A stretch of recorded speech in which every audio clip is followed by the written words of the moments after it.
where the pain is due to parenchymal component, it may help.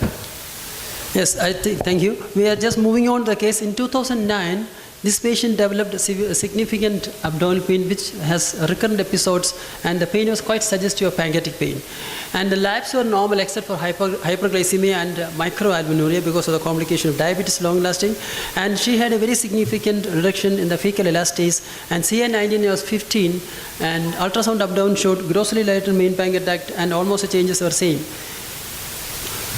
And the CT scan showed findings which Shyam is going to tell us, and endoscopic ultrasound showed a dilated main pancreatic duct, and it was almost 28 millimeter with large calicular head region. Parenchyma was almost atrophic and no obvious mass lesion. So as you can see in CT, the pancreatic duct is even further dilated when we compare with the previous CT, what we saw in 2003 and 2004. It's almost the size of stomach, you know. Yeah, it almost looks like a second stomach which is sitting next to the stomach, and that is what. And you can see a dense calculus, and these are only representative images, and other images did not show any evidence of mass. Prabhanayagam, can you please tell us what are the EUS findings and diagnostic criteria in chronic pancreatitis? Totally about 9 criteria, of which is divided into parenchymal as well as ductal criteria. The ones which we see are hyperechoic foci from strands, and there's parenchymal lobularity like honeycombing appearance, and cysts and calcifications. These are noted in the parenchyma. And for the ductal criteria, we look at dilatation, specifically 3-1 in the head, body and tail, duct wall thickening, irregular contour of the pancreatic duct, and if it is visible dilated side duct branches. If we have at least 4 or more of these, light off. 4 or more out of the 9, then the sensitivity is to the tune of 80% to detect early chronic pancreatitis. This is what he has told about the hyperechoic stranding and hyperechoic foci. Sorry. And this is actually the lobulations. You can see. These are the cysts, small cyst. It's a dilated duct, hyperechoic walls, and this is the stones.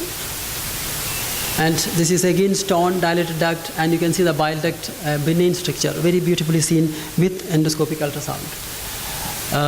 Now we come to a very important session on the management of chronic pancreatitis and what is the role of endoscopist.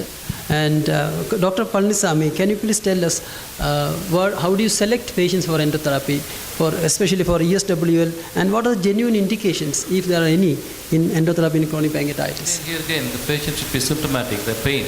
Patients have severe pain to sort of to decide about the ESWL. ESWL, the stone should be of larger size, multiple stones, larger size. And sometimes when they associate the stricture, then again require this ESWL to break the stones. And some situations where you can get impacted stones, those cannot be handled by the endotherapy. So there you need to have this ESWL. For endotherapy, you need to have multiple smaller stones, or the stones in the head region or body, so they can be handled by the endotherapy. The other situation is when there is the stricture is not in the there's a downstream stricture which can be dilated, then again we can attempt the endotherapy. So I think what he wants to convey is that when there is a significant head disease and if stones are confined to the head and the dominant stricture in the head region, these are the most ideal candidate for endotherapy, including ESWL and stenting. This is actually a video just showing trying to remove the stones. But when there are multiple stones, especially the tail duct region and diffuse stones involvement, then they are not good cases. And also you can have ductal disruption. When there is a ductal leak, this is a quite good technique, and you can see the ductal disruption, and we can put a stent and so on. Dr. Surendran has been silent for quite some time. And when is surgery recommended in chronic calcium pancreatitis? As far as the management of chronic pancreatitis is concerned, the surgeon should probably keep silent. And the only indication I should say for a chronic pancreatitis is an intractable pain and the complications. As So unless these comes, I think we have to take. When you suspect malignancy, if there is a suspicion is strong, but you are not able to prove it, Again, it's a complication. Yeah. It's complication is a malignancy. You can probably form a huge stone or a mass lesion, which may not be malignancy also with severe pain. And complications like bleeding, which cannot be tackled by radiology colleagues, and obstruction to the human. All these things are complications. Yeah. So unless the complication sets in, there is no room for surgery. Thank you, Dr. Sudhir. But now the question continues for you.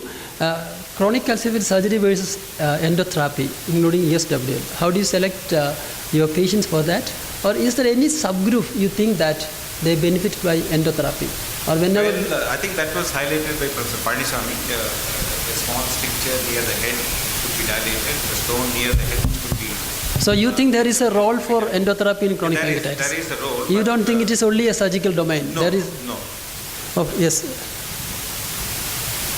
So in high volume centers, surgery is a main or important treatment modality where you can actually